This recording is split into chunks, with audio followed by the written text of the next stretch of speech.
Headline sponsored by Abhilashi Group of Institution. Join us to beat the crowd. मुख्यमंत्री जयराम ठाकुर ने पूर्व प्रधानमंत्री इंदिरा गांधी को उनकी जयंती पर श्रद्धांजलि की अर्पित। अटल बिहारी वाजपेयी की निर्मित होने वाली प्रतिमा के स्थल का भी किया निरीक्षण। सुंदरनगर विधायक राकेश जम्वाल ने विभिन्न विकास परियोजनाओं के किए लोकार्पण और शिलान्यास। बोले, जनता की खुशहाली और विकास ही प्रदेश सरकार का एजेंडा। 21 नवंबर को बीजेपी के राष्ट्रीय अध्यक्ष आएंगे बिलासपुर। जेपी नड्डा के आगमन की तैयारियों को लेकर भाजपा ने की बैठक में तय हुई कार्यक्रमों की समय सारणी। और मनाली में आग लगने से आरा मशीन सहित 2 मंजिला मकान जला। आगजनी की घटना में लगभग 6 लाख का नुकसान। शॉर्ट सर्किट बताया जा रहा आग लगने का कारण।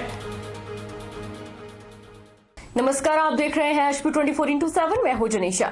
मुख्यमंत्री जयराम ठाकुर ने पूर्व प्रधानमंत्री इंदिरा गांधी की जयंती पर ऐतिहासिक रिज मैदान पर स्थित उनकी प्रतिमा पर पुष्पांजलि अर्पित की। शहरी विकास मंत्री सुरेश भारद्वाज, नगर निगम शिमला की महापौर सत्या कौंडल, पार्षद और अन्य व्यक्तियों ने भी पूर्व प्रधानमंत्री को श्रद्धांजलि अर्पित की। इस अवसर पर सूचना एवं जनसंपर्क विभाग के कलाकारों ने देशभक्ति गीत प्रस्तुत किए। इसके बाद मुख्यमंत्री ने रिज पर पूर्व प्रधानमंत्री अटल बिहारी वाजपेयी की निर्मित होने वाली प्रतिमा के स्थल का निरीक्षण किया।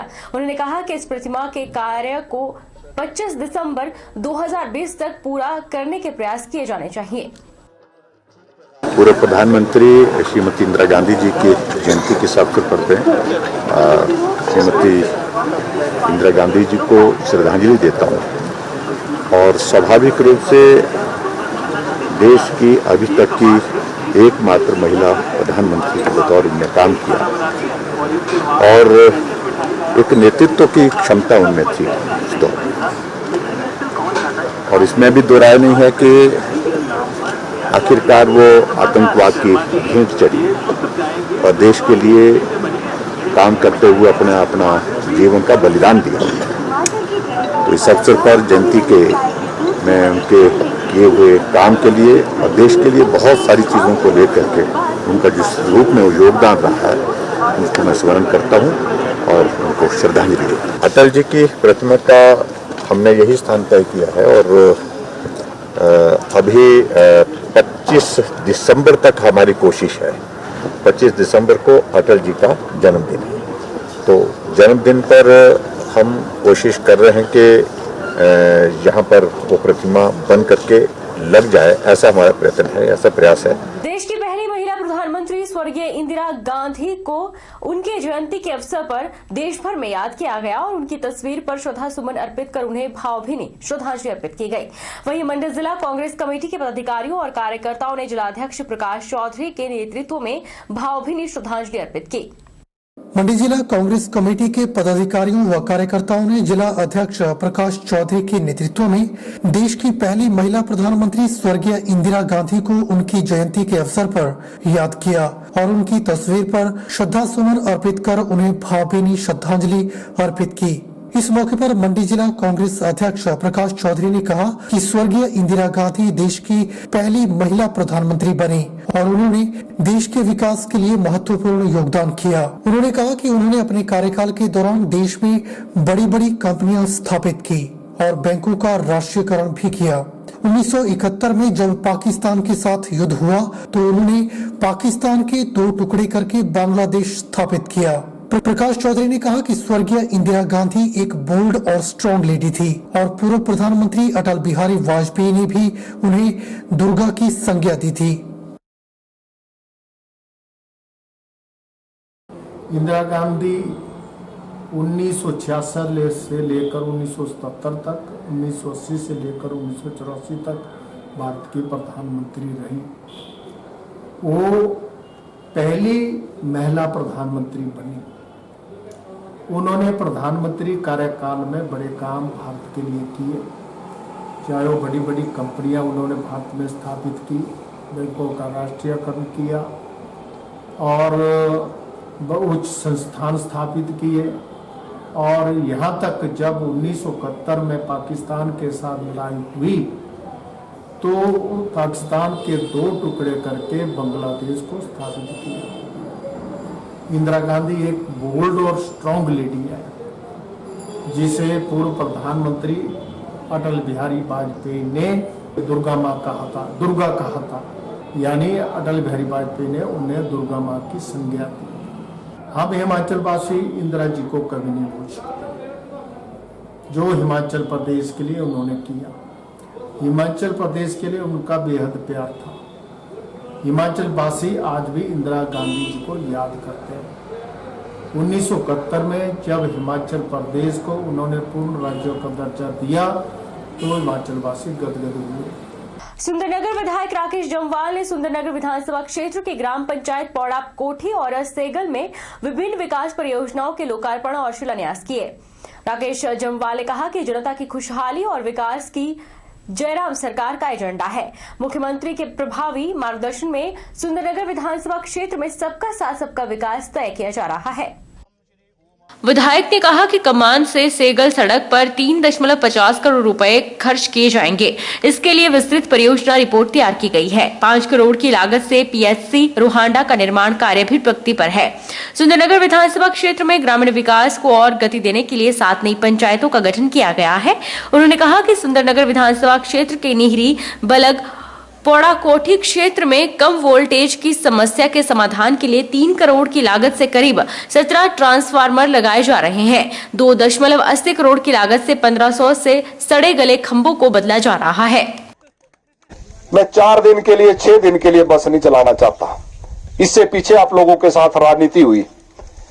बस आती थी, बस दिखाई जाती थी, अनेकों जगह से उद्घाटन हो गए कि लोगों को बस दिखाई कि बस का रंग ऐसा होता है, बस में आगे से बैठते हैं, पीछे से बने उतर जाते हैं, सीटें ऐसी होती है। उद्घाटन की धाम खा देते थे, वहां हाटीके से बस, अरे दर्शन नहीं हुए लोग को है। लेकिन हम ऐसा नहीं चाहते हैं। मैं लगातार प्रयासरत हूं कि हमारे इस शेगल तक लगातार बस चले। उसके लिए पहले सड़क का सुधार होना बहुत जरूरी है। सड़क की हालत देखकर आप सब लोग भी देखते हैं, जहां पर छोटी गाड़ियां नहीं चलाई जा सकती वहां पर बस कैसे चलेगी। लेकिन आपको जानकारी देते हुए मुझे बड़ी खुशी हो रही है कि कमान से सेगल तक 3 करोड़ 50 लाख रुपए की लगभग 3.5 करोड़ रुपए की डीपीआर बनकर जो है वो नवाड़ के पास चली गई है। बहुत जल्दी उसकी अप्रूवल आने वाली है। हम बहुत जल्दी उसका यहां पर भूमि पूजन करके इसका शुभारंभ करेंगे। एक भव्य कार्यक्रम भी करेंगे और प्रयास करेंगे कि उन दिनों मुख्यमंत्री जी के कर कमलों द्वारा ये शुभ कार्य हो, ताकि सेगल के लिए अगर बस चले तो 12 महीने चले, ना कि 12 महीनों में 1 महीना चले। बिहार विधानसभा चुनाव 2020 जीत के बाद पहली मर्तबा 21 नवंबर को बीजेपी के राष्ट्रीय अध्यक्ष जेपी नड्डा अपने गृह जिला बिलासपुर आएंगे। वहीं बीजेपी के राष्ट्रीय अध्यक्ष बनने के बाद बिलासपुर का उनका यह पहला 2 दिवसीय दौरा होगा, जिसमें प्रदेश के मुख्यमंत्री जयराम ठाकुर भी उनके साथ मौजूद होंगे। वहीं जेपी नड्डा के दौरे को लेकर भाषा एवं संस्कृति विभाग के मीटिंग हॉल में जिला भाजपा की बैठक का आयोजन किया गया। जेपी नड्डा के दौरे के संबंध में जानकारी देते हुए बीजेपी प्रदेश महामंत्री त्रिलोक जम्वाल ने बताया कि जेपी नड्डा 21 नवंबर को सुबह 10 बजे मुख्यमंत्री जयराम ठाकुर के साथ हेलीकॉप्टर से चंडीगढ़ से बिलासपुर लुहणु मैदान पहुंचेंगे, जहां उनका स्वागत किया जाएगा। वहीं जेपी नड्डा लुहणु मैदान में ही प्रदेश के बीजेपी विधायकों, मंत्रियों और सांसदों सहित कार्यकर्ताओं का धन्यवाद संबोधन करेंगे। जिसके बाद जेपी नड्डा कोठीपुरम में बन रहे एम्स अस्पताल का निरीक्षण करेंगे और फिर पर्यटन विभाग के लेक व्यू होटल में विधायकों, मंत्रियों और 2017 विधानसभा चुनाव में पार्टी प्रत्याशी रहे नेताओं से बैठक भी करेंगे। साथ ही उन्होंने बताया कि 22 नवंबर को जेपी नड्डा परिवार सहित शक्तिपीठ नैना देवी मंदिर में जाकर विधिवत पूजा अर्चना करेंगे और फिर दिल्ली के लिए रवाना हो जाएंगे। साथ ही उन्होंने कहा कि बिहार जीत के बाद जेपी नड्डा के इस दौरे को लेकर बिलासपुर की जनता और भाजपा कार्यकर्ताओं में खासा उत्साह है और वह जेपी नड्डा को सुनना चाहते हैं। आने वाली 21 तारीख को भारतीय जनता पार्टी के सम्माननीय राष्ट्रीय अध्यक्ष श्री जगत प्रकाश नड्डा जी अपने गृह जिला बिलासपुर में पधार रहे हैं। उनका 2 दिवसीय कार्यक्रम रहने वाला है। उसको लेके आज भारतीय जनता पार्टी जिला बिलासपुर की बैठक जिलाध्यक्ष स्वतंत्र संख्यान जी की अध्यक्षता में हुई। इस बैठक में राष्ट्रीय अध्यक्ष जी के कार्यक्रम को लेकर विस्तृत चर्चा हुई और उस चर्चा के दौरान हमने ये देखा कि जो लोग हैं उनमें बहुत बड़ा उत्साह है कि हमारे सम्माननीय राष्ट्रीय अध्यक्ष बिहार चुनाव जीतने पर, सारे उपचुनाव जीतने पर पहली बार बिलासपुर में पधार रहे हैं, तो इसके लिए सब में बहुत ज्यादा उत्साह है। राष्ट्रीय अध्यक्ष जी 21 तारीख को 9:45 बजे लूनू ग्राउंड में पहुंचेंगे। उसके बाद वो लूनू ग्राउंड में सब लोगों का जो अभिनंदन है उसको स्वीकार करेंगे। उसके उपरांत वो सर्किट हाउस आएंगे और सर्किट हाउस के बाद एम्स जो कोठीपुरा में बन रहा है उसका उधर जाएंगे, उसका निरीक्षण करेंगे और उसका रिव्यू करेंगे। उनके साथ सम्माननीय मुख्यमंत्री श्री जयराम ठाकुर जी भी पूरा समय रहने वाले हैं। वक्त चला है छोटे से ब्रेक का। ब्रेक के बाद फौरन लौटेंगे।